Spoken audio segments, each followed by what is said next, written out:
Puji Tuhan. Salam sejahtera di dalam kasih Tuhan kita Yesus Kristus. Kembali kita akan merenungkan kebenaran firman Allah melalui Yesus kuatku. Sebelum kita merenungkan firman Allah, mari kita bersatu di dalam doa. Bapa di sorga, Bapa yang kami panggil di dalam nama Tuhan Yesus Kristus. Terima kasih Tuhan buat kasih dan anugerah-Mu yang terus kami rasakan, kami nikmati dalam kehidupan kami. Hari ini kami boleh kembali ada Tuhan, kami boleh menikmati hari yang baru. Dan sebelum kami melakukan aktivitas kami Tuhan, saat ini kami mau merenungkan kebenaran firman Tuhan, karena kami tahu firman Tuhanlah yang akan membawa kami, menuntun kami kepada hal-hal yang baik, hal-hal yang benar untuk kami lakukan dan kami kerjakan seturut dengan apa yang Tuhan kehendaki dalam kehidupan kami. Allah Roh Kudus, biarlah Engkau yang memeteraikan setiap firman Tuhan yang datang dalam kehidupan kami, agar kami boleh menjadi pelaku-pelaku firman-Mu Tuhan. Terima kasih banyak Bapa di sorga, kami sambut kebenaran firman-Mu dengan penuh ucapan syukur. Di dalam nama Tuhan Yesus Kristus kami berdoa. Haleluya. Amin. Puji Tuhan. Hari ini Yesus kuatku memberi judul renungan kita, Controller, dengan ayat pokok Mazmur 141 ayat yang ketiga. Saya akan bacakan untuk kita semua. Mazmur 141 ayat yang ketiga. Awasilah mulutku ya Tuhan, berjagalah pada pintu bibirku. Puji Tuhan. Ayat ini merupakan suatu ucapan atau doa yang diungkapkan oleh Raja Daud. Kalau kita membaca seluruh perikop dari pasal 141 ini, di situ Raja Daud mengungkapkan agar kehidupannya terus dijaga oleh Tuhan. Dia memohon kepada Tuhan agar dia tidak mudah jatuh ke dalam dosa, dan dia juga terlepas dari niat-niat orang yang jahat dalam kehidupannya. Saudara terkasih di dalam Tuhan, saat kita masih ada di dalam dunia ini, maka kehidupan kita tidak akan pernah lepas dari yang namanya masalah atau persoalan. Terlebih kita sebagai orang-orang yang percaya di dalam Tuhan. Pencobaan, masalah, dan segala problematika hidup silih berganti akan datang dalam kehidupan kita. Sebagai manusia yang penuh dengan keterbatasan dan penuh kekurangan dan kelemahan, seringkali saat pencobaan, masalah datang menimpa dalam hidup kita, itu membuat kita menjadi lemah, membuat kita putus asa dan lain sebagainya. Dan karena beratnya masalah dan pencobaan dalam hidup kita, terkadang kita mulai menyalahkan diri sendiri, menyalahkan orang lain, menyalahkan keadaan, dan ada banyak orang yang justru menyalahkan Tuhan atas apa yang dia alami. Sehingga dari mulutnya keluar kata-kata atau kalimat-kalimat umpatan yang tidak pantas untuk diucapkan. Dan karena kalimat-kalimat dan umpatan itu membuat orang banyak jatuh ke dalam dosa. Saudara terkasih dalam Tuhan, firman Allah yang sudah kita baca saat ini melalui ayat pokok kita mengajarkan kepada kita untuk kita datang kepada Tuhan dengan berdoa agar Tuhan mengawasi mulut dan Tuhan berjaga pada pintu bibir kita, supaya apapun yang datang dalam kehidupan kita, kita tidak menjadi orang-orang yang dengan mudah atau dengan mudahnya melontarkan atau mengucapkan kata-kata yang tidak berkenan di hadapan Allah, yang juga membawa kita untuk menjadi pribadi yang dapat mengontrol ucapan bibir yang kita ucapkan melalui mulut kita. Dalam Ibrani 13 ayat yang ke-15, di sana mengatakan, sebab itu marilah kita oleh Dia senantiasa mempersembahkan korban syukur kepada Allah, yaitu ucapan bibir yang memuliakan namanya. Firman Tuhan jelas datang dalam kehidupan kita, bahwa Allah hanya menghendaki agar dari mulut kita ini hanya ada kata-kata ucapan syukur yang mempermuliakan namanya. Puji Tuhan, kita sebagai orang percaya, kita harus menyadari seperti Mazmur dalam ayat ini, dalam pasal 141 ini, menyadari bahwa tanpa Tuhan, tanpa roh Tuhan, tanpa roh Allah, tanpa roh kudus dalam kehidupan kita, kita tidak ada apa-apanya.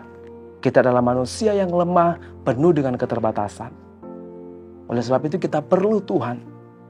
Kita perlu Roh Kudus untuk selalu berjaga dan mengontrol kita.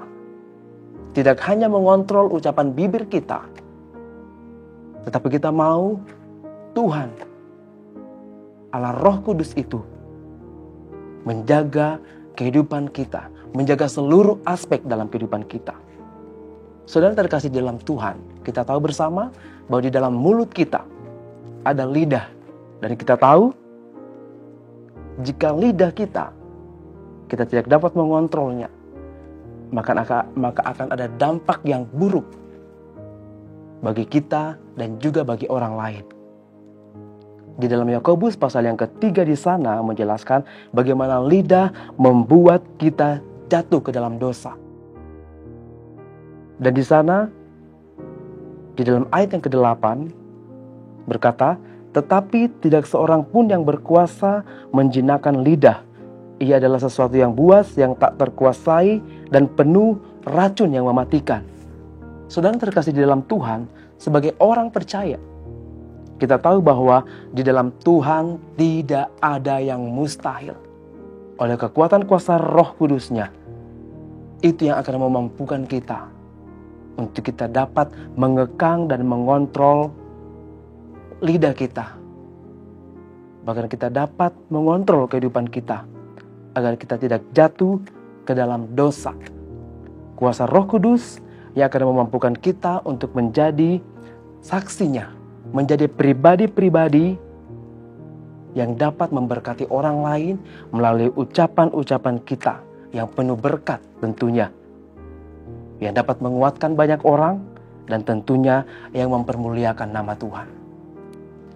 Saudara terkasih di dalam Tuhan, oleh sebab itu di dalam firman Tuhan juga mengingatkan kita untuk kita tetap berdoa. Doa adalah sarana untuk kita berkomunikasi dengan Tuhan. Dengan berdoa, kita menjalin hubungan yang erat dan intim dengan Tuhan. Intim dengan Tuhan membuat kita selalu ada di dalam hadirat Tuhan. Dan saat hadirat Tuhan itu menguasai kehidupan kita, Roh Kudus itu akan selalu tinggal dan menguasai, mengontrol, serta memimpin kehidupan kita. Puji Tuhan, kita bersyukur kalau saat ini firman Tuhan datang dalam kehidupan kita, mengingatkan kita kembali untuk kita selalu memohon kepada Tuhan agar Tuhan terus berjaga-jaga, secara khusus berjaga-jaga mulut kita, bibir kita, agar kita tidak mengucapkan hal-hal yang dapat menyakiti hati orang lain, bahkan menyakiti hati Tuhan. Puji Tuhan. Perkataan yang baik, perkataan yang sejuk dan damai, hanya berasal dari mulut manusia yang dipimpin oleh Roh Kudus. Mari pastikan kehidupan kita bahwa hidup kita benar-benar dipimpin oleh Roh Kudus. Karena hanya Roh Kudus yang akan memampukan kita dapat mengontrol seluruh kehidupan kita. Dan secara khusus saat ini kita diingatkan untuk kita mengontrol bibir kita, agar bibir kita ini hanya mengeluarkan kata-kata berkat yang menguatkan orang lain dan tentunya mempermuliakan nama Tuhan. Puji Tuhan, ini firman Allah. Biarlah firman Tuhan ini dapat menguatkan kita, membawa kita semakin hari mengerti apa yang Tuhan kehendaki dalam kehidupan kita. Puji Tuhan, mari kita bersatu di dalam doa. Bapa di sorga, terima kasih buat anugerah yang besar dalam kehidupan kami. Saat ini kami boleh kembali menerima firman Tuhan yang mengingatkan kami Tuhan, mengajar kami untuk kami terus berdoa kepada Tuhan. Agar Tuhan melalui Roh Kudus-Mu Tuhan Yesus menjaga kehidupan kami, terkhusus menjaga bibir kami, menjaga mulut kami Tuhan.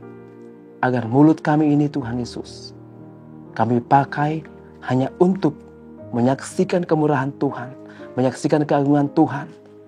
Dan mulut kami Tuhan dapat memberkati orang lain. Dan kerinduan kami, mulut kami Tuhan terus mempermuliakan nama Tuhan. Terima kasih Tuhan Yesus, Roh Kudus meteraikan firman-Mu dalam kehidupan kami. Berkati umat-umat Tuhan, jemaat Tuhan, dalam usaha mereka, dalam pekerjaan mereka, bahkan dalam studi mereka Tuhan Yesus. Berkati kehidupan mereka. Firman Tuhan menuntun kehidupan mereka. Terima kasih. Ini doa kami yang kami peralaskan di dalam satu nama yang ajaib. Di dalam nama Tuhan Yesus Kristus kami berdoa. Haleluya. Amin. Bersama Yesus, aku kuat.